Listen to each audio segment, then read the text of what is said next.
Thomas അദ്ദേഹം film director കൂടിയാണല്ലോ. അദ്ദേഹം പറഞ്ഞ കാര്യം ഫിക്ഷനാണ്, എന്തിനാണ് അതിന്മേൽ ഇത്രമാത്രം വാശി പിടിക്കുന്നത് എന്ന്.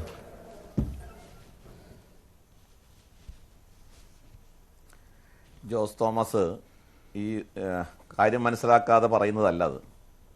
ഇവിടെ നേരത്തെ സൂചിപ്പിച്ച പോലെ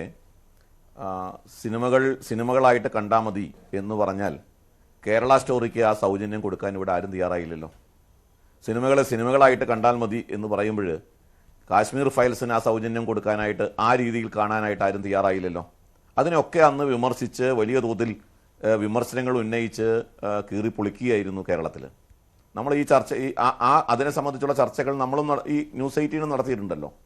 അപ്പോൾ നമുക്ക് സെലക്റ്റീവാണ് പല കാര്യങ്ങളും. ഇവിടെ എന്താണ് പ്രശ്നം? ഇവിടെ പറഞ്ഞു, അതായത് അപ്പുറത്തുള്ള ആൾക്കാരെ കൂടി പറഞ്ഞാൽ നിങ്ങൾക്ക് തൃപ്തിയാകുമായിരുന്നോ, ഒരു ബാലൻസിങ് ഉണ്ടായാൽ തൃപ്തിയാകുമായിരുന്നോ? പലപ്പോഴും ഈ ബാലൻസിങ് ഇല്ലാത്തതാണ് പ്രശ്നം സർ.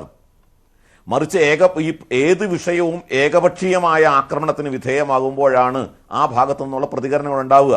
ഞാൻ ശ്രീ ജോസ് തോമസ് സാറിനെ ഒരു ഉദാഹരണത്തിലൂടെ അത് മനസ്സിലാക്കിക്കാം. അങ്ങേക്കറിയാമല്ലോ, നമ്മുടെ നിർമാല്യം എന്ന സിനിമ ഇറങ്ങിയിട്ട് എത്ര വർഷമായി? നിർമാല്യം ഇറങ്ങിയ സമയത്ത് നമ്മളെല്ലാം കണ്ട് ആസ്വദിച്ച സിനിമയല്ലേ അത്? ഞാനത് 2 തവണ കണ്ട സിനിമയാണ്. നിർമാല്യം ഇറങ്ങി വർഷങ്ങൾക്ക് ശേഷമാണ് ഞാൻ കണ്ടത്. 2 തവണ കണ്ട സിനിമയാണ്. അന്ന് ഇല്ലാത്ത പ്രശ്നം ഇന്ന് കാണുമ്പോൾ ഉണ്ടാവുന്നതിൻ്റെ കാരണം എന്താ? നിർമാല്യം പോലെ ഒരു സിനിമ പിന്നീട് ഇറക്കാൻ ധൈര്യപ്പെടാത്തതിൻ്റെ കാരണം എന്താ? കാരണം അത് പലപ്പോഴും ഈ സിനിമ എടുക്കുന്നവരും കഥ എഴുതുന്നവരും സാംസ്കാരിക രംഗത്ത് പ്രവർത്തിക്കുന്നവരും ഒക്കെ സെലക്റ്റീവ് ആവുന്നു എന്നുള്ളതുകൊണ്ടാണ്. അവർ ഒരു പക്ഷത്തെ മാത്രം ആക്രമിക്കുന്നു, ഒരു പക്ഷത്തിൻ്റെ പ്രശ്നങ്ങൾ മാത്രം ഊതിപ്പെരിപ്പിച്ച് കാണിക്കുന്നു. ഇപ്പം ഇവിടെ തന്നെ ചർച്ച ചെയ്യപ്പെടുമ്പോൾ പൃഥ്വിരാജിനെ സംബന്ധിച്ചിടത്തോളം ചർച്ച ചെയ്തു. പൃഥ്വിരാജിൻ്റെ ഇന്റൻഷൻ പലപ്പോഴും ചോദ്യം ചെയ്യപ്പെട്ടിട്ടുണ്ട്. അത് ലക്ഷദ്വീപിന്റെ കാര്യത്തിലാകട്ടെ, CAA വിഷയത്തിലാകട്ടെ, ഓരോ വിഷയത്തിലും പൃഥ്വിരാജ് എടുത്ത രാഷ്ട്രീയ നിലപാടും കൂടിയും ചേർത്ത് വെച്ചിട്ടാണ് ഈ സിനിമയെ കാണുന്നത്. സ്വാഭാവികമല്ലേ? എപ്പോഴും അങ്ങനെയല്ലേ ഉണ്ടാവുള്ളൂ. പൃഥ്വിരാജിന്റെ മുൻ നിലപാടുകളും ഈ സിനിമയിൽ പൃഥ്വിരാജ് സ്വീകരിച്ച നിലപാടും കൂടിയും ചേർത്ത് വെച്ച് ആളുകൾ പ്രേക്ഷകരത് വായിക്കില്ലേ? അപ്പൊ ഈ സിനിമയിൽ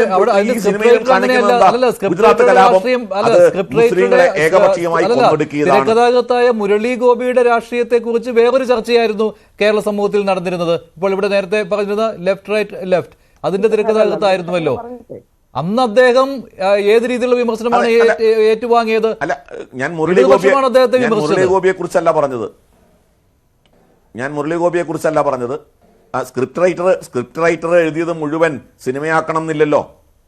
അത് സംവിധായകന്റെയും കൂടിയും, അത് ജോസ് തോമസ് സാറിന് അറിയാമല്ലോ, സംവിധായകനും കൂടി അറിഞ്ഞുകൊണ്ടല്ലാതെ അങ്ങനെ ഒരു സിനിമ ഉണ്ടാവില്ലല്ലോ.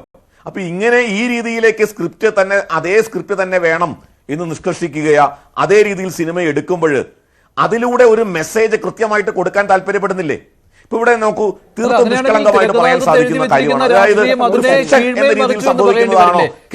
ബാബു, അങ്ങനെയാണെങ്കിൽ മുരളി ഗോപി എഴുതി വെച്ച സ്ക്രിപ്റ്റ്, അദ്ദേഹം മുന്നോട്ട് വെച്ച രാഷ്ട്രീയം, അതിനെ കീഴ്മേൽ മറിച്ചു എന്ന് പറയേണ്ടി വരുമല്ലോ.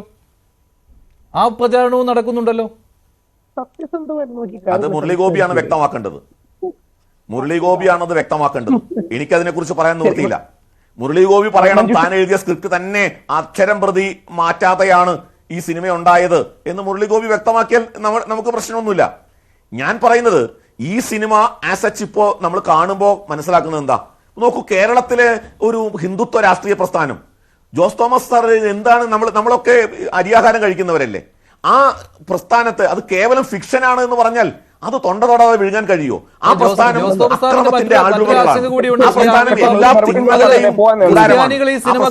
എന്നുള്ള പ്രചാരണം പോലും നടക്കുന്നുണ്ട് എന്നാണ്.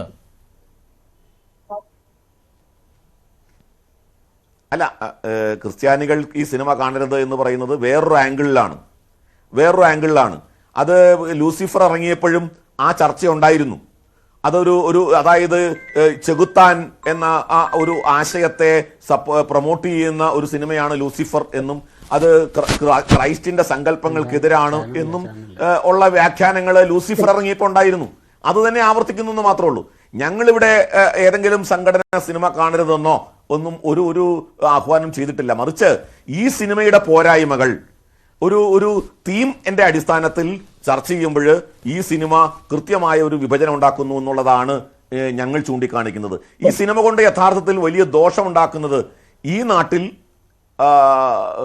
സത്യത്തിൽ തീവ്രവാദികളായിട്ടുള്ള സംഘടനകളെയും ആളുകളെയും അവരെ തൊടാതെ ഏത് പ്രസ്ഥാനങ്ങളാണ് ഇവിടെ നിരോധിക്കപ്പെട്ടത്, ഏതൊക്കെ സംഘടനകളാണ് നിരോധിക്കപ്പെട്ടത്, അത്തരം ആശയ പരിസരത്തെ തൊടാതെ ഹിന്ദുത്വ എന്ന ആശയം പ്രതിദാനം ചെയ്യുന്ന ഒരു സംഘടനയെ ബിംബവൽക്കരിച്ച് അത് തിന്മകളുടെ മൊത്തം കുത്തകയാണ്, അല്ലെങ്കിൽ ഉത്തരവാദിത്വം, എല്ലാ തിന്മകളുടെയും ഉത്തരവാദിത്വം അതിനാണ് എന്ന് വരുത്തുന്നത് കേവലം ഫിക്ഷന്റെ ആ അലങ്കാരത്തിൽ ഒതുക്കി നിർത്തിക്കൊണ്ട് മാത്രം കാണാൻ നമുക്കാവില്ല. അതിന്റെ പിന്നിലൊരു രാഷ്ട്രീയമുണ്ട്.